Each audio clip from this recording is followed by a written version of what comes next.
마미들. 그렇다면 미국 교육부 해체가 우리 아이들한테 실제로 어떤 영향을 줄까? 지금부터 교육 레벨 3단계 시나리오로 아주 쉽게 정리해줄게. 킨더부터 12학년까지 공립학교 레벨. 첫 번째 시나리오, 주마다 교육 격차가 더 커질 수 있어.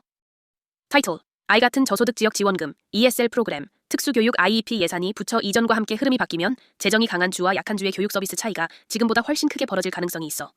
두 번째 시나리오, 커리큘럼과 교육 내용이 훨씬 더 다양해질 수 있어. 연방 가이드라인이 약해지면 각 주 교육청이 자기 방식대로 교과서, 규칙, 교육 정책을 더 강하게 밀어붙일 수 있거든. 그래서 같은 학년이라도 주마다 배우는 내용 차이가 더 커질 수 있어.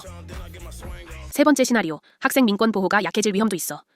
교육부의 Office for Civil Rights 기능이 축소되면 학교 내 차별, 폭력, 장애 학생 보호 같은 부분이 제대로 관리되지 못할 수 있다는 우려가 있어. 그 다음, 대학과 연방 지원 프로그램 쪽에서는 첫 번째 시나리오, TRIO나 펠 그란트 같은 지원 프로그램 운영이 혼란을 겪을 수 있어. 여러 부처로 나뉘다 보면 도대체 누가 관리하냐 라는 문제가 생기고 신청이나 심사가 지연될 가능성이 있어. 두 번째 시나리오, HBCU나 MSI 같은 소수계 대학 지원도 위험해져. 이 프로그램들이 국무부나 내무부로 넘어가면 전문성이 떨어지거나 예산 우선순위가 바뀔 수 있다는 우려가 있어. 세 번째 시나리오, 해외 교육 언어 프로그램이 축소되거나 중단될 수 있어. 풀브라이트나 외국어 교육 프로그램 같은 것들이 지금처럼 유지되기 어려울 수 있다는 거야. 마지막으로 학생 개개인에게는 첫 번째, FAFSA나 CSS 같은 재정 지원 신청이 지연될 가능성이 커.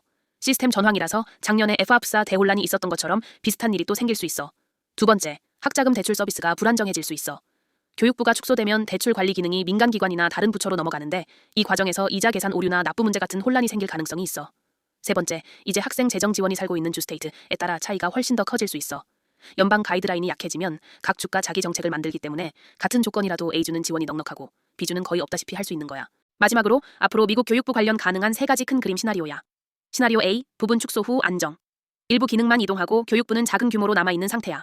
학생 대출과 민권 보호 같은 핵심 기능은 유지돼. 시나리오 B, 사실상 완전 해체.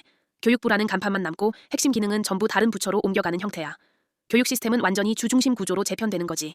시나리오 C, 혼란, 반발 그리고 재조정. 혼란이 커지면 학교, 대학 교육단체가 반발하고 법적 다툼도 생기고 결국 일부 기능이 다시 교육부로 돌아오는 롤백이 일어날 수도 있어. 이렇게 정리하면 교육부 해체가 단순한 조직 변화가 아니라 우리 아이들의 교육 전반을 뒤흔들 수 있는 큰 변화라는 게 확 느껴질 거야. 이런 변화는 남 얘기가 아니야. 앞으로 우리 아이들이 어떤 학교 환경에서 배우게 될지, 대학 지원은 어떻게 달라질지 부모가 먼저 알고 있어야 아이들을 올바르게 도와줄 수 있어. 앞으로도 마미들이 놓치면 안 되는 미국 교육 현실을 가장 쉽고 빠르게 정리해줄게. 이번 영상 좋아요와 팔로우하고 다음 영상에서 다시 만나.